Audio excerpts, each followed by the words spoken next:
Welcome to the Professors DuBois channel. This short video explains how to purchase the correct clicker for our general chemistry course, as well as how to register your clicker in our class. You will need a clicker for our general chemistry course, and you will use it every day during lecture, so be sure you have a backup set of batteries in case they suddenly expire. Attendance will be taken using the clicker. If you forgot your clicker, you will be considered absent that day. In addition to attendance, we will use the clickers for selecting responses to practice questions during lecture. This is a valuable tool to facilitate engagement and as a way for us to check in on your understanding throughout the lecture. You can purchase your clicker at the bookstore or from any source that you like.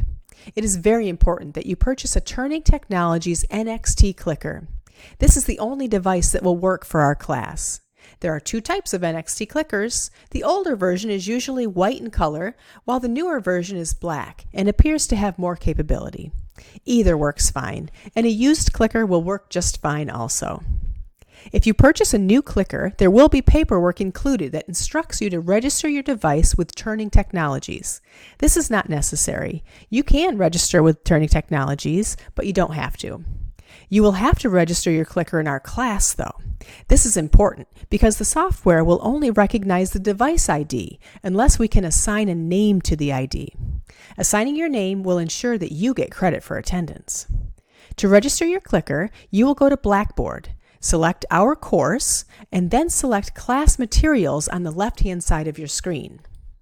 Then click General Information. Here, you will find the Clicker ID registration link that will take you to a Google document. In the document, you will enter your first and last name, as well as the identification number that is on the back of the clicker. There are many numbers on the back, so make certain that you enter the device ID as shown. Once you have entered this information, you can simply close the document, as it will save changes automatically. We will start using the clicker on the first day of class, so be prepared and arrive with your registered clicker. Thanks for watching the Professors DuBois channel.